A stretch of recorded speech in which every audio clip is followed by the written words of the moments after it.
The majority of XRP holders are blissfully unaware of how rapidly opportunities might vanish before their eyes, and it shuts down the second that regular people can no longer afford to invest in the markets. When I lay out the facts and figures, there's one fatal error that will impact 95% of XRP investors. I hope you don't make that mistake. Almost no one is willing to hear this, yet that is the truth. When the actual XRP move happens, almost no one will be at the right place. They will all just buy more XRP later, everyone thinks. Some people will patiently wait for market corrections and dips, trade their positions under the false impression that they are being clever, and insist that there will always be a second chance. Join XRP Insider's elite now if you want a leg up on the competition during the next big financial movement. Exclusive insider XRP alerts, foundations for a millionaire mindset that create riches that last generations, and the same tactics used covertly by the top 1% are all yours. In addition, you will get complete access to all premium resources. Details are provided in the video's description.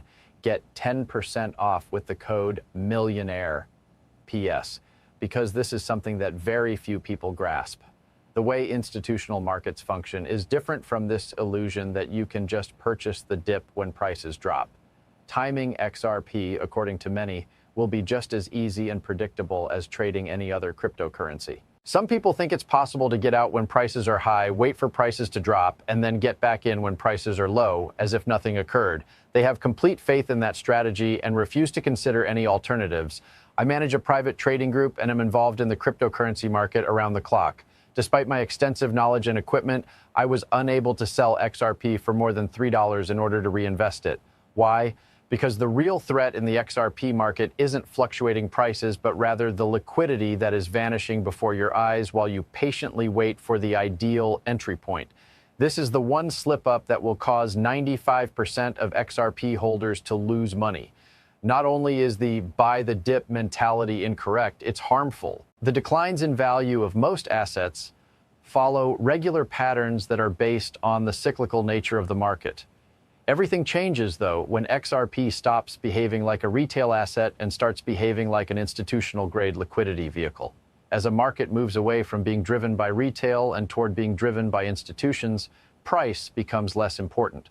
Since ordinary investors aren't concerned with liquidity, it becomes the true battlefield. A very risky assumption underpins the buy-the-dip mentality that centralized exchanges will provide a constant supply of liquid assets ready for re-entry. This is not the case since large institutions can quickly deplete the supply of XRP before individual traders can buy it. Finally, the most crucial aspect, no one should expect them to come out and say it. They will not tweet about it. They have no intention of informing the news. The last chance for cheap admittance is almost gone, but they won't tell you that. Looking at the accumulation of BTC from 2011 to 2020 reveals the same tendency. Large funds and financial institutions secretly purchased huge volumes of Bitcoin while its price was below $1,000 and even $10,000. Yet, what exactly were they conveying to the general population? Bitcoin is a scam, they said. It was being referred to as a bubble. They warned you not to go there. They were publicly shaming the very thing they were doing behind closed doors. Plus, retail had already been priced out indefinitely by the time they caught wind of what was happening. Bitcoin is worth more than $200 right now. Today, you won't find anything for less than $1,000. At $10,000, it's out of your price range right now. Those that lingered for an additional plunge failed to notice the full maneuver.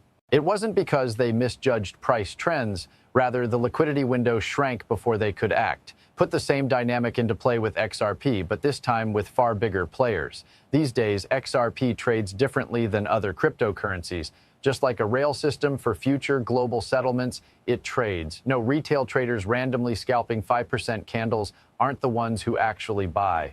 Financial institutions, corporations, treasuries, exchange-traded funds, ETFs, liquidity providers, custodians, and global money movers could care less about your feelings or getting in at the last possible moment.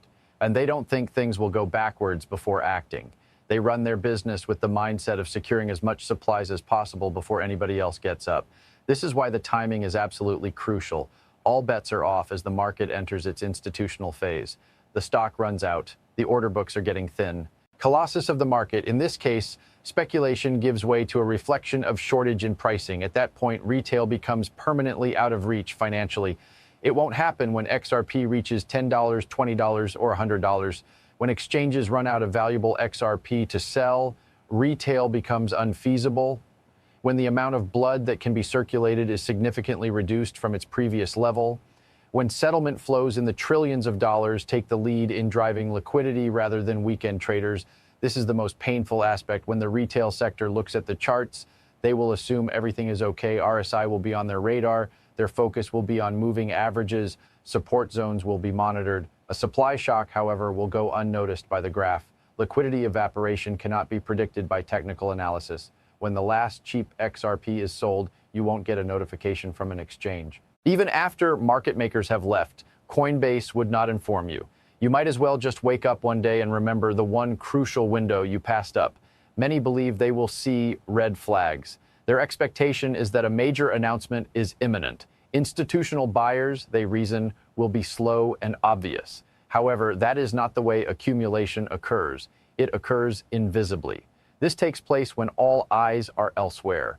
It occurs as retail professionals engage in heated debates on social media on price estimates. It ends before you even realize anything is occurring.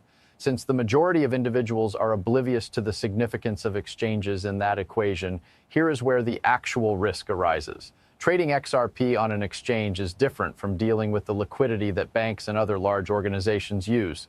The smallest pool is the one you're interacting with. In the event of a supply shock, that pool will be the first to dry out. Retail often finds itself in a rut because of this. For that reason, when the market shifts, most people never come back. Finally, the most significant danger. Even self-custody isn't something that most XRP holders do. They maintain transactions. Those coins could vanish overnight due to a liquidity event, regulatory freeze, solvency problem, or institutional drain. As FTX demonstrated, all of a sudden, billions of dollars worth of user assets disappeared. Those who believed they were secure found out the hard way. Plus, the majority of them never recouped their losses. When the XRP supply shock occurs, the next natural inquiry is, what causes it? The speed with which everything can change is directly proportional to how well you grasp this part. An exciting scene is what most ordinary investors see. It was a huge news story. There is a major announcement. It was a news conference for the world. The world's top financial officials have joined Ripple on stage to order an immediate migration to XRP. Flashing headlines, exploding pricing charts, and complete chaos ensue in their minds. Important structural changes, however, do not occur in that way. Transforming a financial system is a slow, dull, and unnoticeable process until it's over. It can take months, if not years, for the back-end infrastructure to be up and running before the public notices the front-end effect. Indeed, it is crucial. When the news becomes public, the XRP supply shock does not start. The clock starts ticking the second financial institutions begin secretly testing, piloting, and routing actual transaction volume over the XRP rails. In this subtle ramp-up phase, the true accumulation takes place. Reason being, consider this. There can be no last-minute liquidity sourcing for banks. The system can't be scaled until liquidity is guaranteed. Those who intend to route large settlement payments, the genuine buyers, will need to start saving up early. Stress testing must be conducted. Throughput must be modeled. They need to make sure that money can be reliably transferred between rooms. Plus, they'll require a sizable quantity of XRP to pull it off. Institutions absorb supplies covertly because of this. They need to get ready before the market figures out what's going on. Add to it something that the majority of people fail to notice. Contrary to popular belief, the amount of liquid XRP is quite little. Even if there are billions, very few are actually tradable. Everything else is either not for sale, doesn't exist, is under long-term ownership, or is locked. Institutional buyers aren't up against millions of individual traders when they step in. Everyone is vying for a very little portion of the supply. A supply shock is created in this way. It won't take $1 trillion. It is not necessary to include every single bank globally. It just takes a small number of significant actors acting simultaneously, particularly if they are all evaluating potential new passageways or getting ready for future settlement activities. This is another reason why the conventional wisdom of waiting for prices to drop is no longer applicable. Dips occur in a retail-driven market when prices momentarily fall due to retail panic selling. Institutions, on the other hand, do not interfere with sales when they purchase. Volatility does not cause them to liquidate. During market corrections, they refrain from selling because they are constructing infrastructure they are able to hold. What this implies is that the typical market cycles are becoming less effective, with smaller dips, shallower corrections, less liquidity, and a higher market floor. When your purchasers aren't irrational, emotional traders, but rather organized financial entities with long-term strategies, you can forget about getting a perfect dip. The demand for transactional liquidity is an even more important topic. Therefore, let's talk about it now. The majority of individuals fail to adequately consider this. XRP serves as a liquidity instrument in addition to being an asset. Furthermore, the demand for liquidity is not based on speculation as adoption scales. The foundation is functional throughput. A company needs to have enough XRP on hand to settle daily flows of 500 million if they intend to use an XRP corridor. As soon as you include in other routes, partners, institutions, and potential use cases, the demand starts to grow at an exponential rate. Because retail just considers investments, here is where they are caught off guard. Will XRP reach $10, they wonder? Is $100 in the cards? However, investment returns are of no concern to institutions. Liquidity performance is important to them. For volume, they want an adequate amount of XRP. Consistency is key for them. Their needs require more in-depth analysis. Then they make their purchases. Retail gets shut out due to this mentality difference. Instead than speculating on prices, institutions accumulate because it is necessary. Plus, consumers always outbid retailers when they're acting out of necessity. They move quickly. They jump right in. Fear and greed indices are not considered. What they require is easily obtained by them. Put an additional layer on top of that. Regulations made clear. In the minds of most individual investors, regulatory clarity is a discrete event, the time when all doubt is replaced by certainty. But there is a progression to the clarity of regulations. A pattern is established. The legal lexicon becomes more cumbersome. Concepts are better understood, and institutions start to take stands covertly, well before the general public grasps the significance of those shifts. New types of institutional buyers are made possible with each step toward regulatory certainty. Those in charge of managing clients' wealth, family offices, hedge funds, money, banks, and corporate treasuries. Those purchasers aren't warning retailers either. They keep their plans under wraps. Silently, they gather. The idea of on-chain visibility is one of the most baffling parts of this whole change. The retail sector is operating under the assumption that the blockchain will reveal institutional investors' massive XRP purchases. However, retail exchanges do not see purchases from institutions. They obtain funds using OTC means. They buy things through informal agreements. They purchase from liquidity partners, brokers, and custodians. Until the shock occurs, their transactions are not easily discernible on price charts. Retailers fail to anticipate it because of this. Additionally, there is an additional layer that is seldom discussed: redirecting funds. To keep up with demand, liquidity needs to change as new corridors go live and more institutions start settling with XRP. Market makers tweak, revamp the accounting records. Greater supply is absorbed by regional liquidity hubs. Dislocations in prices can occur momentarily as a result of this. There may be unexpected pauses at times. At other times, it causes silent liquidity drains, in which XRP suddenly stops being traded on exchanges without causing a significant price increase. In the event of a supply shock, this is the initial phase. That which does not appear to be there, that which stores disregard, the portion that is not represented in graphs. Impact of custodial migration is another element that is hardly anticipated. It is unusual for institutions to hold XRP on exchanges after they onboard it. It is then transferred to cold storage, controlled institutional wallets, or custodial vaults. As soon as XRP reaches these zones, it is no longer available on the market. It has not been circulated. This is not being exchanged. It's not helping to deepen the market. It is secure. When a sufficient amount of XRP is placed in long-term custody, the liquidity supply decreases, allowing the price to soar without much buying pressure since the market becomes very thin. Because of this, the supply shock has a significant impact. One institution is not the focus here. It's concerning the sum of numerous institutions achieving long-term stability at the same time. Also, let's talk about the mental processes that cause a reaction at the mall. Emotions often dictate the actions of retail investors. They run after the green lights.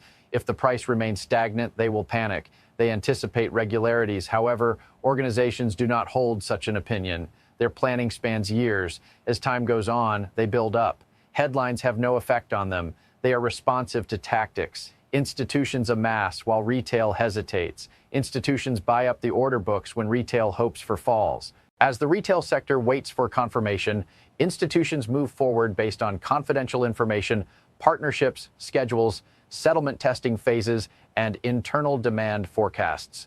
The door will have already closed by the time retail receives confirmation. And last but not least, the trigger. Hype isn't to blame for the supply shock. Speculation is not the cause. It has nothing to do with forecasts or influences. It happens when the demand for utilities exceeds the availability of liquids. The price starts to diverge from conventional trading patterns. The instant functional usage outpaces exchange availability. The forces of scarcity and necessity propel it forward. Money advice is not what this is. The whole accessibility scene will shift when the XRP supply shock hits. Because they always picture the future as it is right now, most individuals never give this much thought to the future. Whenever they are ready, they can access XRP on an always available exchange with full order books and enough of liquidity. However, once transitioned from the retail market to the global infrastructure layer, transformative assets do not act in that way. There are a number of serious repercussions for ordinary investors all at once when exchange liquidity disappears. The first stands out as the clearest. The purchase of XRP has become more difficult. We'll show you the graph. I'll show you the pricing, read the news stories. However, exposure to it is not possible when it is most crucial. This was also the case when Bitcoin was first starting off. Retail investors weren't merely priced out when institutions started amassing huge quantities of Bitcoin. The pieces were removed, the stock ran out, a depletion of open trade desks occurred, trades were few. Furthermore, only those already in a position might acquire substantial quantities. Due to its utility in real-time settlement, XRP will most certainly follow a similar trajectory, but at a somewhat faster speed. Functional throughput demand exists for XRP, in contrast to Bitcoin's primary use case as a store of value. Plus, that alters the whole situation. They aren't speculators, the purchasers. To function, these entities require cash on hand. When customers like that enter the market, they don't buy little. Equipment needed for operations, future scaling, corridor expansion, and reserve buffers is purchased. Just because of it, XRP will become scarce. However, scarcity is merely the surface level. The collapse of retail price anchoring is the second effect. It is the expectation of retail investors that XRP will rise gradually. $5, $10, $20, and finally $30, gradually gaining height with appropriate descents. However, a supply shock acts differently than a typical pump. Like a repricing event, it goes on and on.